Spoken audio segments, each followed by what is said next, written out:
Hello everyone, welcome back to my YouTube channel. Today I'll be talking about the aims and the structure of the League of Nations, which is very important for GCSE and A-level history. So let's begin. So the League of Nations was an international peacekeeping organization. It was set up in 1920 with 42 members. So at their first meetings in Geneva in 1920, there were 42 member states, and it was created following the Treaty of Versailles to provide a forum to discuss and resolve international disputes. Very importantly, if you remember my video on the Big Three, or you remember the Big Three at all, Woodrow Wilson, which was the President of the United States in the time of the talks of the Treaty of Versailles, very heavily pushed for a League of Nations. However, America never joins the League of Nations and is not part of those 42 initial members. So let's begin with the aims. So the League of Nations had three main aims. And these can all be taken from the 26 articles of the Covenant of the League of Nations. But the most important one being the first one, preventing future war. All the other two kind of lead into this, which I'll explain later.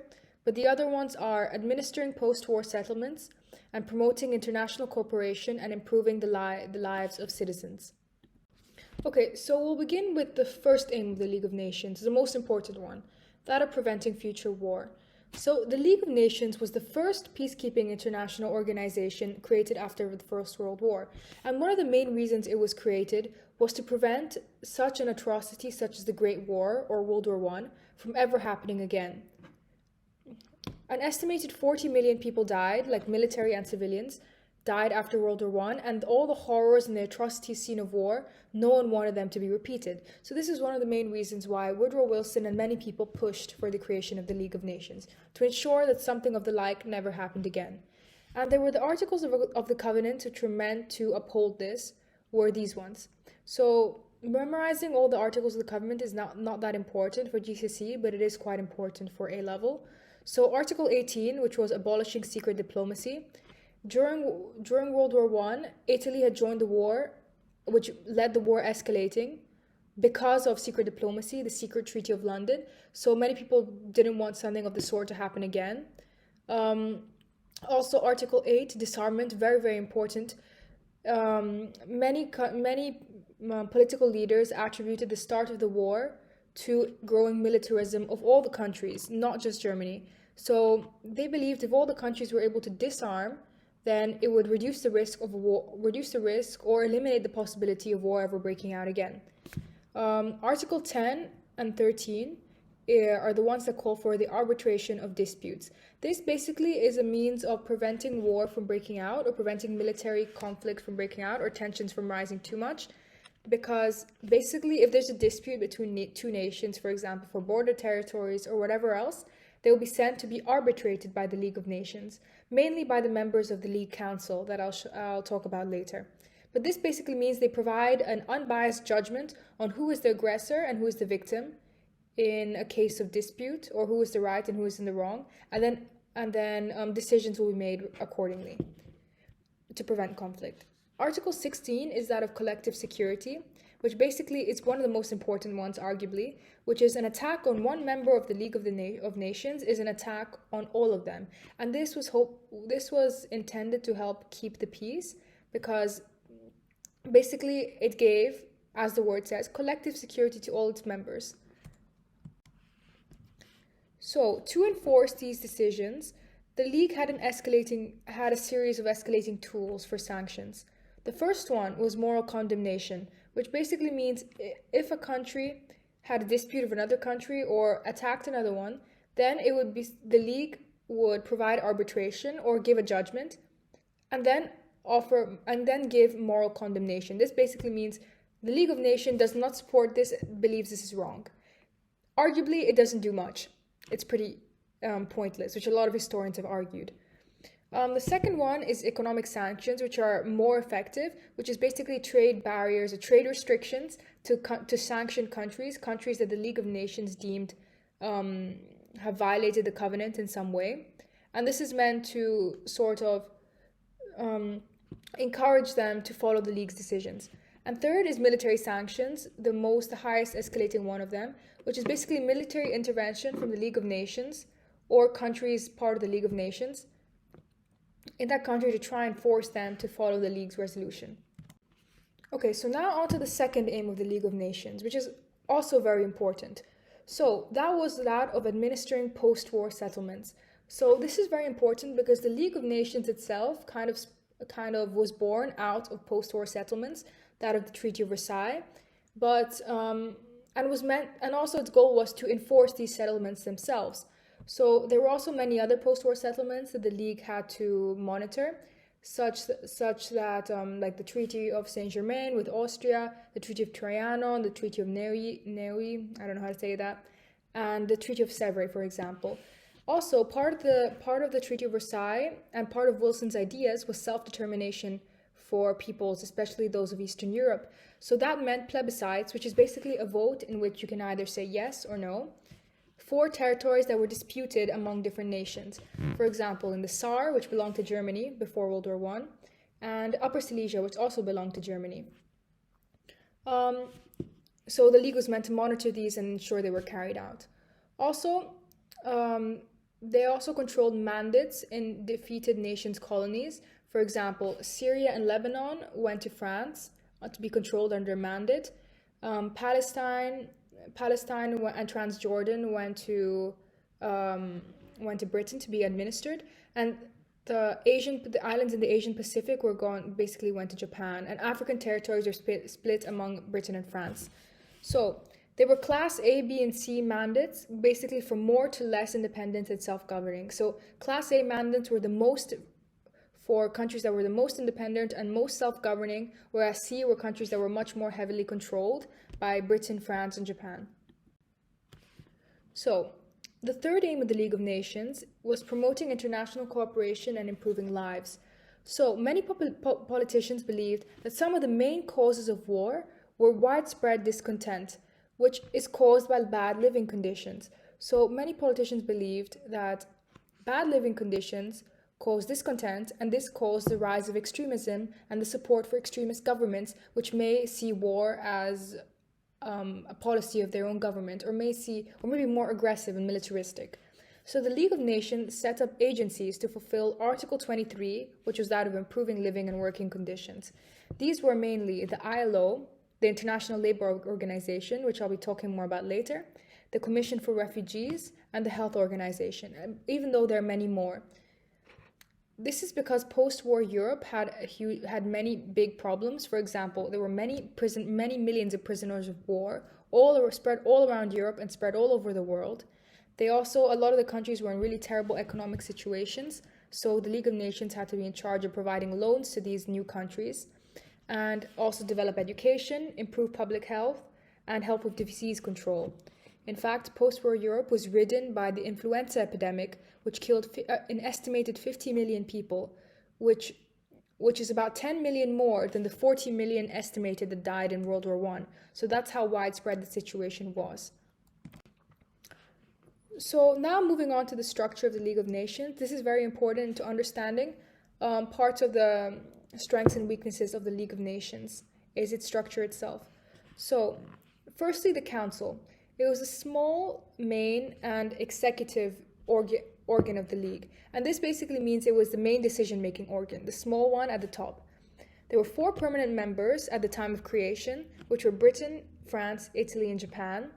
And these were the ones that kind of controlled all the colonies of the defeated countries. And also, in 1926, Germany joins, and the USSR joins in 1934. So when these 2 powers joined, they also both become permanent members of the Council. Then there were 4 rotating temporary members that the Assembly, which I'll talk about later, was in charge of nominating, and these basically just changed every few years. The Council met 4 times a year to discuss on matters and make decisions. So, the duties of the Council. As I said, it was the main decision-making organ. It organized sanctions and it arbitrated international disputes. They also administrated mandate territories, as I spoke of before. Like Britain and France got the most mandates. Japan got those in the Pacific because it was close to them. And Italy got some control over some areas of Turkey, but not as many colonies as Britain and France did. They also created committees to address the many issues that a post-war world had. Each power of the council had the power of veto, which is important, and all decisions had to be unanimous. So basically all powers of the League Council had to agree on something before it was passed. The Assembly of the League of Nations. It was a deliberative chamber and acted as an international parliament, which discussed and debated issues. So basically, they discussed and debated issues. There were 42 member states, which were all the countries part of the League of Nations, and each had 3 representatives. And this was very important because the League was very proud of having equal representation, in the Assembly at least, of all the member countries of the League of Nations. So no matter how big or small a country was, they all had 3 representatives in the League of Nations Assembly. They met once a year, and all decisions also had to be unanimous. So what did the Assembly do? It advised the Council. It elected non-permanent members of the Council, the rotating ones, as I spoke about before, and they also decided on which countries could join and couldn't join the League of Nations. When the League of Nations was created, some countries believed that Germany should join because it was nominally a huge European power still, but many countries also did not agree with this, especially most of the ones in the Assembly, because they believed it would just undermine the whole idea of the League of Nations being a peacekeeping organization, because they believed it was Germany who was aggressive and militaristic and was the one who was not peace-loving and caused the outbreak of World War I. So, lastly, the last main body of the League of Nations was the Secretariat. It was the administrative body of the League, so it ran day-to-day procedures, and it was a body of about 700 civil servants, independent of nations and loyal to the League of Nations. So basically, these people worked for the League of Nations alone, and not for their countries. And this is also similar to the United Nations nowadays. It was led by the Secretary General, and it was based in Geneva, where the headquarters of the League of Nations were itself. It prepared the agenda for the Assembly, so what they would discuss about. It prepared reports and dealt with routine matters. So just day-to-day matters in the running of the League of Nations. Okay, so moving on, the League of Nations also had many other very important organs, such as the Permanent International Court of Justice, which this is the abbreviation right here for that, which was the permanent international tribunal with 15 judges from member states, which advised the Council and Assembly on legal matters, gave decisions and judgment on cases referred to it by the countries of dispute. So basically, as I mentioned before, arbitration was a very important article in the League of Nations Covenant, and the Permanent Court of International Justice just gave the legal backbone for the League of Nations to do this. Also, the International Labour Organization, which was arguably one of the most successful parts of the League of Nations, which was an association of all League members aimed at improving working conditions all around the world. And it was actually one of the first of its kind internationally, and it really did make a big impact. What it mainly did was that it spoke to governments, employers, trade unions, and negotiated for minimum wages, working hours, helped abolish child labor in many parts of the world, and pushed for better working conditions for all employers. And I think one of the things it did was that it banned lead paint in many countries, and it really changed working lives for many people. However, the League of Nations had a lot of different parts, and these can be considered both strengths and weaknesses of the League structure. So first of one of them that I mentioned quite a few times was that the unanimous voting and veto power. So especially in the Council, all countries had to agree on decisions before they were passed. So the strength of this was that well-informed and consensus decisions were made, so no rash decisions, no quick decisions, and every country agreed on them. However, the obvious weakness, was that this made decisions very difficult and very slow, because some countries preferred to pursue their own self-interests, and the League was often paralyzed because no one could agree on everything. The next one is the escalating system of sanctions, so from moral condemnation to economic sanctions to military sanctions. And the strength of this escalating system was that it gave several ways to enforce resolutions without actually resorting to full-out conflict, which was the last resort. However, the weakness of this was that all the time it depended on the power's willingness to actually enforce these, because the League of Nations had no army of its own, And oftentimes these sanctions also weren't effective because of the absence of big powers, which I'll be talking about in the next slide. But basically, moral condemnation can also be argued to be completely ineffective, because all it really did was, well, morally condemn, nominally condemn countries for their actions without actually any proper steps taken against them.